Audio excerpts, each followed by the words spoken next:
What's up, family? Gerald the Bossman here. You're tuned into the Bossman Show on AM 1010, AM 1430, 1055 The King. Check The King out at 105theking.com and the Bossman Show at bossmanshow.com. Hit me up on Instagram, The Bossman Show, Twitter at Bossman Show, and Facebook, Bossman Show. It's the Bossman on your radio. Listen to the Bossman Show with your host, JR, Saturdays at 9 a.m. right here on AM 1010, The King. What's up, good people? BetOnline is your number one source for all your betting needs. The latest odds, lines, and matchup reports for baseball, boxing, golf, and more. BetOnline continues to be the fastest and easiest way to place your wagers, including live betting and your favorite casino and card games available to play right from your phone. Head to the website or use your mobile device to sign up today and get in on the action. Remember to use your promo code BELIEVE, B-L-E-A-V, for your 50% welcome bonus on your first deposit. BetOnline, where the game starts. BS3 Network, changing the way you watch TV. Yes, BS3 Network, changing the way you watch TV, covering content and hot topics from A to Z, sports, music, society and culture, movie reviews, you name it, we have it. Check it out on bs3network.com or check us out on Roku, BS3 TV on Roku, as well as check out your favorite podcast on all podcast platforms or Spreaker.com/BS3 Network. You are now tuned to BS3 Network.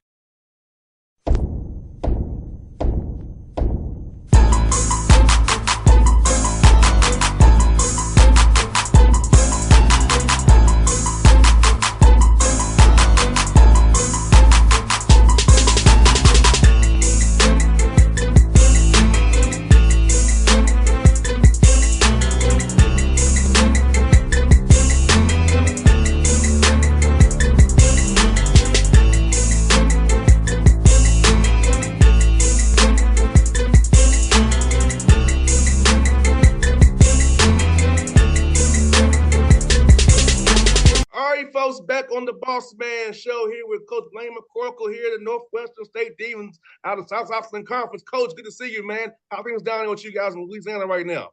Yeah, appreciate you having me. Things are good. It's summertime. Guys are back here working out, running, and you might hear some whistles behind me. Our strength coach is out there working them right now. So it's that time of year, man. Football is not far away. So exciting times.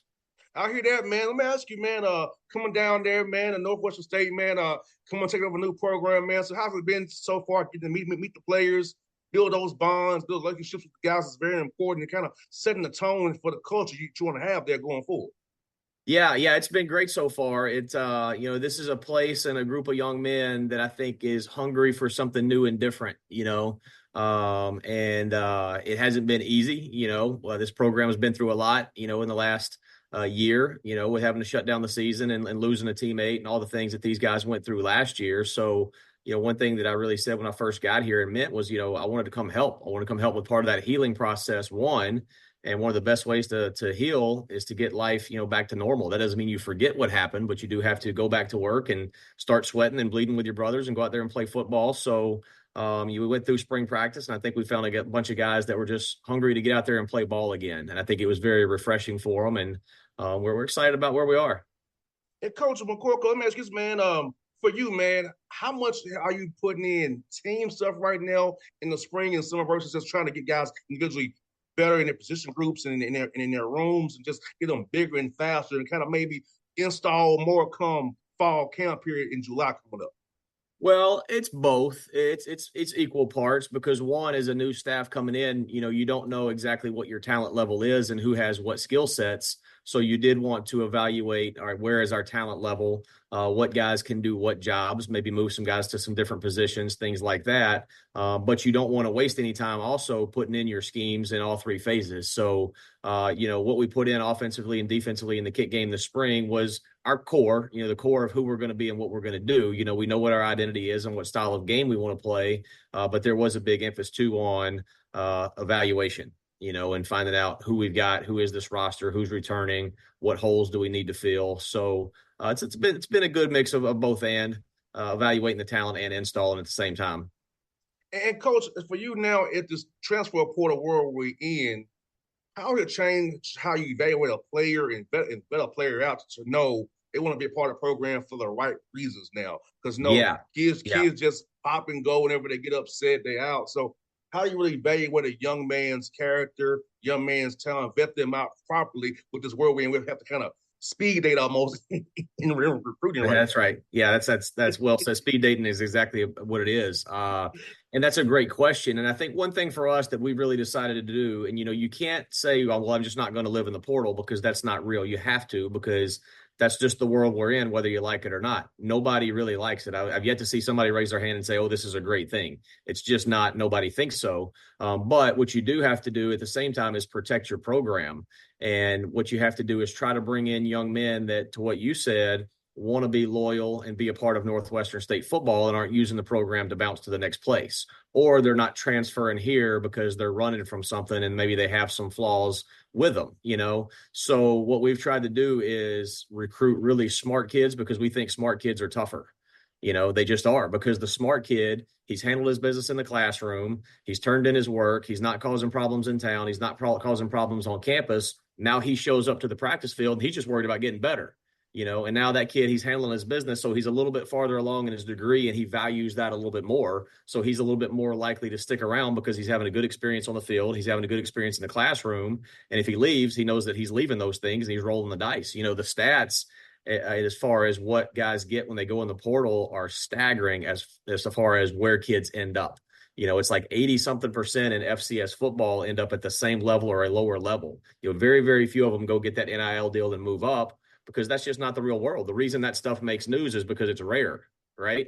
So you got to go find the right kids that want to stay and be loyal. And just the same thing with our high school kids that we recruited. We tried to recruit kids that we feel like want to be here for the long haul and make this place a home to them and be special. Our incoming freshman class had a GPA of just over a 3.3. And that's unheard of in Division I college football. Now, they're really good football players too. We're not just going to recruit a bunch of choir boys that go to class. You got to be a good football player. That's the first qualifier. But if you can find the good football player who has that second intangible with them, that's the ones you want. And I think that's the way you can lessen your numbers of guys jumping in the portal and bailing, because let's be honest, it's a little bit of a cop-out when things get tough, as you said.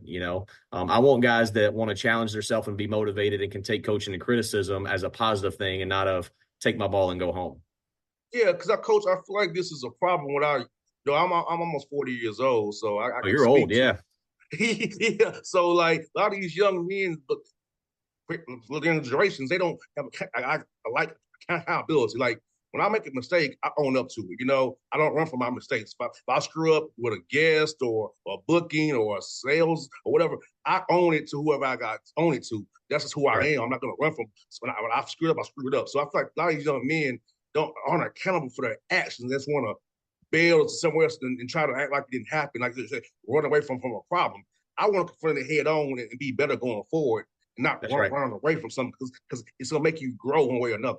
That's right, because wherever you transfer to or wherever you try to run to, that problem's going to follow you. It doesn't magically go away because you put on a different jersey. And, whatever it is in your character, your makeup, that's going to go with you too. So if you do that, you got to really look yourself in the mirror and say, okay, what am I going to do to change at this next stop? If you're not willing to do that, nothing's going to change. You're going to find the same issues everywhere you go. So I think you're exactly right. And accountability is real. And I want to find the kids that crave accountability. In our human nature, we're designed to want to be disciplined, to want to be structured, to want to be held accountable. So we want to find the guys that crave that, and feed off of it. And I think that's how you can grow a program. 100%, Coach. And for you, Coach, let me ask you this, man. You got a good non-conference schedule, man, for getting Yeah. that tough South of them play, man. Talk Yeah. about telling yourself in the non-conference games, those tough opponents you have, and how it will give you that early intensity for getting that conference play, because you got some dogs in South of the conference to deal with, man. That's right. Yeah. Yeah. Our non-conference schedule, I think, they always put the ratings out of strength of schedule and stuff like that. It'll be easy to see. And I won't be surprised if we're not really, really high up there. We've got 2 FBS programs. We open up at Tulsa on the road on Thursday night. Anytime you go to an FBS program on the road, obviously that's a challenge in itself because the scholarships, the talent, the whatever. Then we come back and we play Prairie View A&M here, who played for the SWAC championship last year. And I just saw one of the publications today had them picked to win their division of the SWAC again. So that's a very strong opponent right off the bat at home. Then we turn around and play a second FBS program in South Alabama, who is salty, as we know. That's a good football team. That's a really good physical football team that does some good things. Then we come back here and play Weber State, who is a perennial playoff team. Then we go to Southeast Missouri, who year in, year out, is towards the top of their conference. So there's no gimmies in the non-conference schedule, that's for sure. And then we dive right into conference play with our old rival coming back into the conference with Stephen F. Austin. That'll be our conference opener. So we're not easing into anything, that's for sure. But we're excited about it. If you're a competitor, you want to be challenged, you want to play good teams, and that's what we're going to do. Yeah, man. And Coach, that would get fired me up, man. Like, I'm challenging myself early. I want to see whose work really paid off in the summertime here in the spring. That's right. Yep. It's really going to show whose work paid off. Then it's going to give you that barometer where we have to go. That's right. That's right. Yep. So it'll be here soon. I think we're like 84 days from kickoff right now, so it's winding down fast. 100%, Coach. Best excuse, man. Coach, for you in your playing career, man, in your journey, when did you decide to join to get into coaching, man? I was interested to know when you guys finally got the bug to want to coach and give your life to these young men and helping them out. Yeah, I don't think I've ever thought of myself doing anything other than coaching. My whole life, I think I always knew I'd have a whistle around my neck. I grew up in it. My dad was a college coach growing up. I tell people I'm 48 years old and I've been in college football for 48 years. I mean, and that's true. I've truly been around it since birth, and I don't think I can imagine myself ever doing anything else. You'd mentioned that you talked to my cousin up at Dartmouth there, and same thing.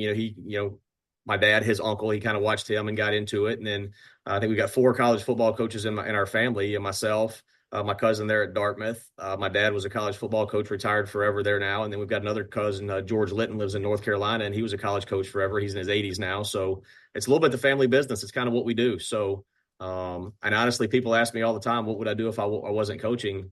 I have no idea. I can't imagine life without college football. It's a wonderful game. It's a beautiful game. And the things that it gives you off of the field too, there's nothing like it. And the opportunity to invest in young men, it's a pretty cool deal. I say all the time, I believe that God puts a call on everybody's life.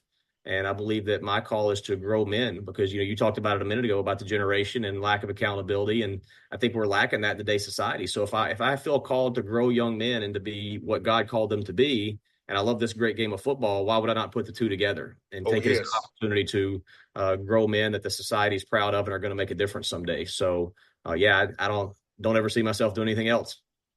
No doubt, Coach. And that goes for me, man, Coach, thing about football I love is my teammates and the camaraderie.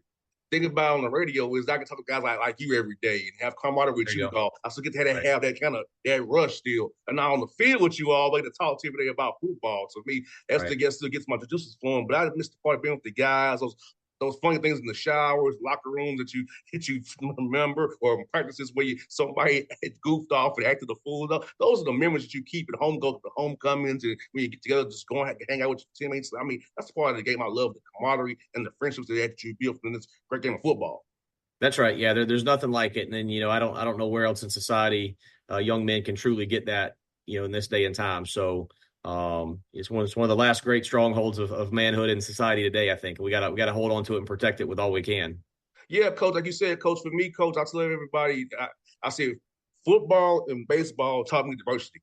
You know what I'm saying? So it taught me different from our different backgrounds where it didn't matter who we were. It was just, we got on the same uniform. We want to beat these guys today.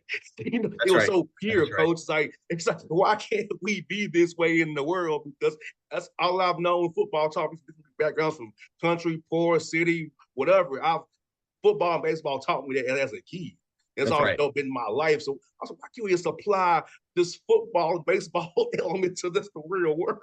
Yeah, that's exactly right. There's a great video. Bill Curry, who used to be the head coach at Alabama and Kentucky and Georgia Tech, you probably know him. You're there in Atlanta. I do know him, yes. Has a great video on YouTube that everybody ought to look up. It's called The Huddle. If you just look up The Huddle by Bill Curry, it describes perfectly exactly what you're talking about and how, if everybody in society could just spend one day in a college football huddle, the world would probably be a better place, because you realize, all the things that we let divide us and nitpick each other about, they don't matter.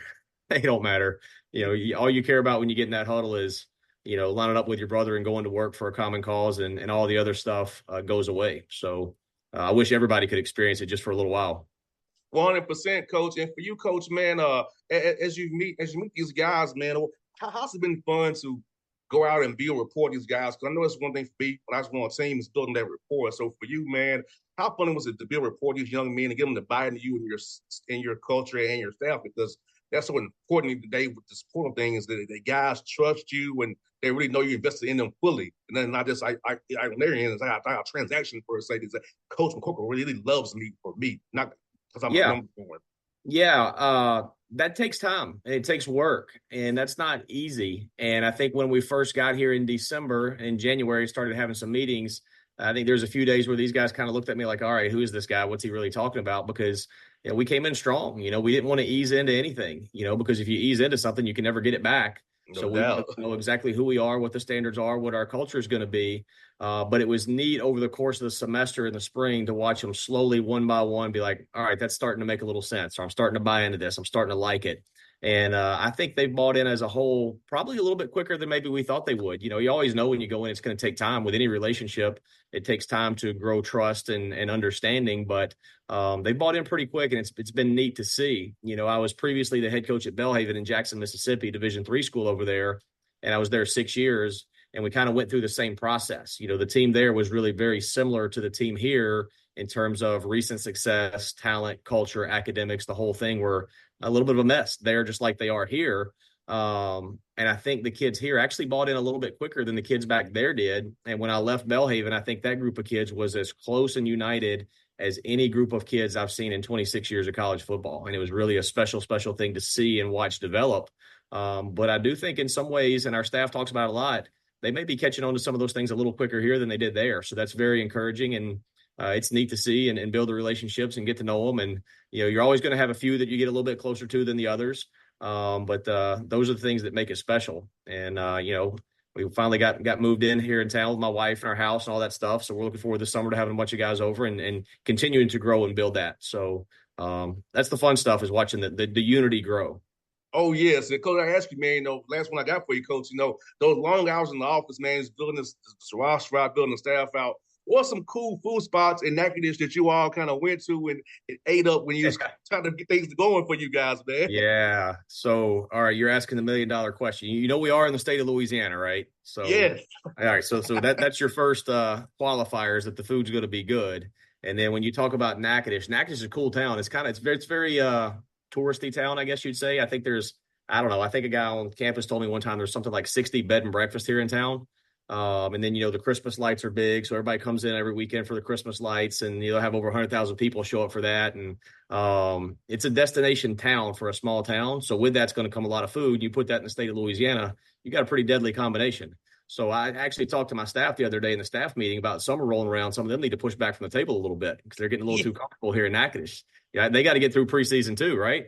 But no, there's some good spots here. The meat pies here are incredible. This is the greatest meat pies in the world are in Natchitoches. I think in October we had the Meat Pie Festival and everybody comes out and but there's a spot out on the lake called Mariners that's top notch. There's a place downtown called Mayu's. There's a T. Johnny's is downtown. They got crawfish down there that's really good. I mean, you could go on and on and on with the restaurants here in town, and I'd miss somebody here in a minute, but this is a foodie town, no doubt. So you come to Natchitoches, we'll get you well fed. I promise you that. Oh, yeah, Coach, no doubt, man. I'm trying to make that happen for you guys, man. Because like I told you off there, man, Rick is my buddy. I need to meet you today. Jason knows I love you guys. Been covering you guys for years, man. So, man, the Demons are somebody I like. Man, I put them forks up for real, man. There you go. I hear you. Well, come on, we'll get you fed. But Coach, man, it was fun to talk to you today on the show, man. Get your number offline, man. We stay in contact with each other, man. So it was great to talk to you today. And I love your energy, man. I'll be cheering for you, man. All right. Hey, thanks for having me. I appreciate your time. Anytime, buddy. All right. Take care. BS3 Network. Changing the way you watch TV. Yes, BS3 Network, changing the way you watch TV, covering content and hot topics from A to Z. Sports, music, society and culture, movie reviews. You name it, we have it. Check it out on bs3network.com or check us out on Roku, BS3 TV on Roku, as well as check out your favorite podcast on all podcast platforms or Spreaker.com/BS3 Network. You are now tuned to BS3 Network. What's up, good people? Bet Online is your number one source for all your betting needs. The latest odds, lines, and matchup reports for baseball, boxing, golf, and more. Bet Online continues to be the fastest and easiest way to place your wagers, including live betting and your favorite casino and card games available to play right from your phone. Head to the website or use your mobile device to sign up today and get in on the action. Remember to use your promo code BELIEVE, BLEAV, for your 50% welcome bonus on your first deposit. Bet Online, where the game starts. What's up, family? Jared the Bossman here. You're tuned into the Bossman Show on AM 1010, AM 1430, 1055 The King. Check The King out at 105theking.com and the Bossman Show at bossmanshow.com. Hit me up on Instagram, The Bossman Show, Twitter at Bossman Show, and Facebook, Bossman Show. It's the Bossman on your radio. Listen to The Bossman Show with your host, JR, Saturdays at 9 a.m. right here on AM 1010, The King.